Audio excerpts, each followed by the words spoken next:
Hi అండి, నమస్తే. Welcome to our channel simple recipes and blogs. ఈవేళ మన రెసిపీ వచ్చేసి బీరకాయతో 2 రకాల రెసిపీలను అయితే ప్రిపేర్ చేద్దామండి. ఈ బీరకాయలు హెల్త్కు చాలా మంచిదండి, కంపల్సరీగా తినవలసిన వెజిటేబుల్. ముందుగా అయితే ఈ బీరకాయతో పెసరపప్పు వేసి కర్రీని ప్రిపేర్ చేద్దామండి. మరి ఈ కర్రీని ఈజీ ప్రాసెస్లో తక్కువ టైంలో ఎలా ప్రిపేర్ చేయాలో చూసేద్దాం. సో స్కిప్ చేయకుండా వీడియోనైతే చూసేయండి ఫ్రెండ్స్. దీనికోసమైతే ముందుగా అరకిలో వరకు బీరకాయలను తీసుకున్నానండి. అలాగే 2 మీడియం సైజు బంగాళదుంపల్ని, అలాగే 3 స్పూన్లు వరకు పెసరపప్పును తీసుకున్నాను. ఈ బంగాళదుంపలను అలాగే బీరకాయలను చెక్కు తీసి ఈ వీడియోలో చూపించిన విధంగా ఒకే సైజులో కట్ చేయాలి. తరువాత స్టవ్ ఆన్ చేసి మనం తీసుకున్న పెసరపప్పును ఒక పాత్రలో వేసి మీడియం ఫ్లేమ్లో వేయించుకోవాలి. ఇలా వేయించుకున్న పెసరపప్పులో కొన్ని నీరు వేసి ముందుగానే నానబెట్టుకోవాలండి. తరువాత కర్రీను ప్రిపేర్ చేయడానికి మసాలా పౌడర్ను ప్రిపేర్ చేద్దామండి. దీనికోసమైతే స్టవ్ పైన ప్యాన్ పెట్టి దీనిలో 1 స్పూన్ వరకు మిరియాలు, అలాగే 1 స్పూన్ వరకు ధనియాలను వేయాలి. తరువాత 2 యాలకులు, అలాగే 2 లవంగీలు, చిన్న ముక్క దాల్చిన చెక్కను వేసానండి. వీటిని లో ఫ్లేమ్లో వేయించుకోవాలి. ఇలా వేయించుకున్న ఈ స్పైసెస్ని ఒక మిక్సీ జార్లో వేసి మెత్తగా మిక్సీ పట్టాలి. తరువాత అదే ప్యాన్ని స్టవ్ పైన పెట్టి 1 స్పూన్ వరకు ఆయిల్ను వేయాలి. ఈ బీరకాయ కర్రీకు ఎక్కువగా ఆయిల్ కూడా అవసరం లేదండి, 1 స్పూన్ వేస్తే సరిపోతుంది. ఆయిల్ హీట్ అయిన తర్వాత దీనిలో 1 స్పూన్ వరకు ఆవాలు, 1 స్పూన్ జీలకర్ర, అలాగే 1/2 స్పూన్ వరకు మినపప్పును వేయాలి. ఇవి చిటపటలాడిన తర్వాత దీనిలో 2 మీడియం సైజు ఉల్లిపాయలను చిన్న చిన్న ముక్కలుగా కట్ చేసి వేయాలి. తరువాత దీనిలో 2 ఎండుమిర్చి, అలాగే కొద్దిగా కరివేపాకును వేసి ఈ ఉల్లిపాయలను వేయించుకోవాలి. తరువాత దీనిలో 1 స్పూన్ పసుపు వేసి ఒకసారి కలిపి దీనిలో మనం ముందుగా కట్ చేసి కడిగి పెట్టిన ఈ బంగాళదుంపలను వేయాలి.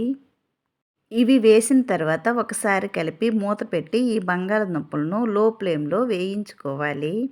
బీరకాయలు తొందరగానే కుక్ అవుతాయి కదండి, అందుకని బంగాళదుంపలు ముందుగా ఫ్రై చేసుకున్న తర్వాత ఈ బీరకాయలను వేయాలి. మూత పెట్టి వీటిని మధ్య మధ్యలో కలుపుతూ వీటిని ఫ్రై చేయాలి. ఇలా దుంపలు ఫ్రై అయిన తర్వాత దీనిలో 1 స్పూన్ వరకు అల్లం వెల్లుల్లి పేస్ట్ను వేయాలి. ఇవి వేసిన తర్వాత ఒకసారి కలిపి దీనిలో ముందుగా కట్ చేసి పెట్టుకున్న బీరకాయలను వేయాలి. కొత్తగా ఈ ఛానల్ ఎవరైనా చూసినట్లయితే ప్లీజ్ సబ్స్క్రైబ్ చేసి సపోర్ట్ చేయండి ఫ్రెండ్స్. బీరకాయలు వేసిన తర్వాత మనం ముందుగా నానబెట్టుకున్న పెసరపప్పును వేయాలి.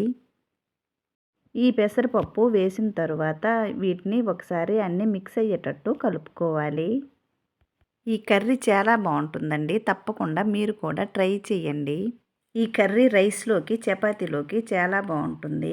అలాగే లంచ్ బాక్స్లో కూడా తొందరగా అయ్యే రెసిపీ అండి ఇది. తరువాత దీనిలో టేస్ట్కి సరిపడా ఉప్పు, అలాగే టేస్ట్కి సరిపడా కారంను వేయాలి. తరువాత దీనిలో 1/2 స్పూన్ వరకు జీలకర్ర పొడిని వేసి ఇవన్నీ బాగా మిక్స్ అయ్యేటట్టు కలుపుకోవాలి. ముందుగా పసుపు వేసాం కదండి, మళ్ళీ వేయవలసిన అవసరం లేదు.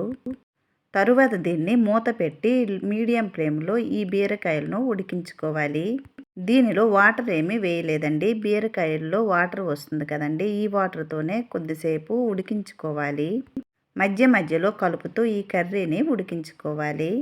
ఈ బీరకాయల్లో వచ్చే నీరంతా దగ్గర పడిన తర్వాత దీనిలో మనం ముందుగా మిక్సీ పట్టుకున్న మసాలా పౌడర్ను వేయాలి.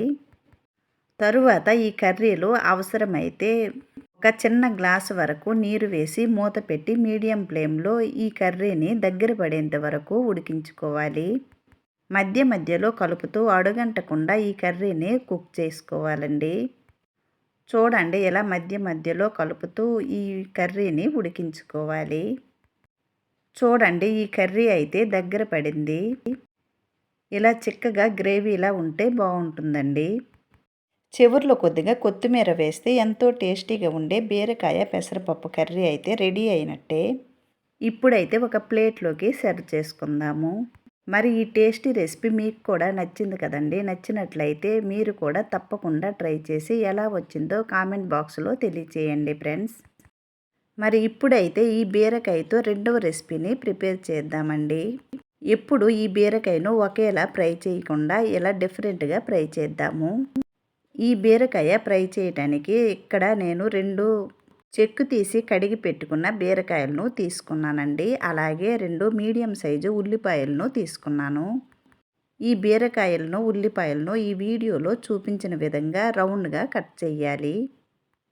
ఇలా ఉల్లిపాయలను రౌండ్గా కట్ చేయడం వలన కర్రీ చూడడానికి చాలా బాగుంటుందండి. ఉల్లిపాయ ఫ్రై చేస్తాం కదండి, పొరలు పొరలుగా వచ్చి చూడడానికి చాలా బాగుంటుంది. మరి ఇలా కట్ చేసుకున్న ఉల్లిపాయలను అలాగే బీరకాయలను ఒక ప్లేట్లోకి తీసుకుందాము. ఇప్పుడైతే ప్రాసెస్లోకి వెళ్ళిపోదాము. దీనికోసమైతే స్టవ్ ఆన్ చేసి దీనిపైన ఒక మందపాటి పాత్రను పెట్టుకోవాలి.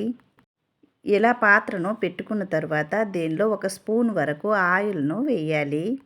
ఈ ఆయిల్ హీట్ అయిన తర్వాత దీనిలో మనం ముందుగా కట్ చేసి పెట్టుకున్న ఉల్లిపాయలను వేసి లో ఫ్లేమ్లో ఈ ఉల్లిపాయలను ఫ్రై చేయాలి.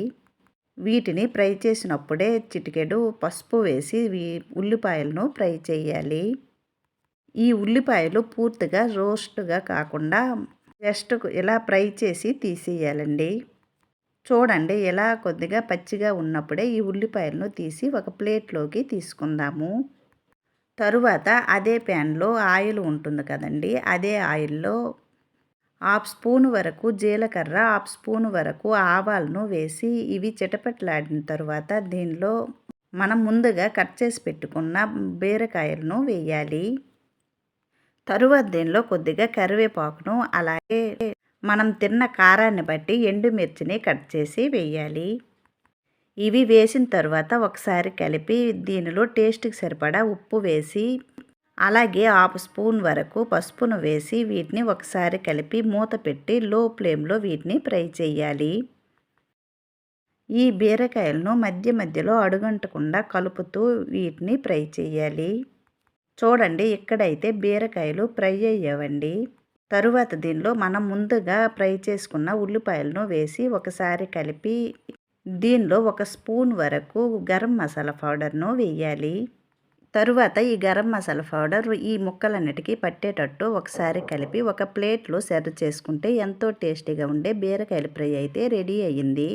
దీనిలో కారం ఏమీ లేకుండా ఇలా డిఫరెంట్గా ఒకసారి ట్రై చేయండి ఫ్రెండ్స్, మీకు కూడా బాగా నచ్చుతుంది. మరి బీరకాయతో ఈ 2 రెసిపీలు నచ్చినట్లయితే లైక్ చేయండి, షేర్ చేయండి. ప్లీజ్ ఈ ఛానల్ని సబ్స్క్రైబ్ చేసి సపోర్ట్ చేయండి. మరో మంచి రెసిపీతో మళ్ళీ కలుద్దామండి. Bye friends, thanks for watching.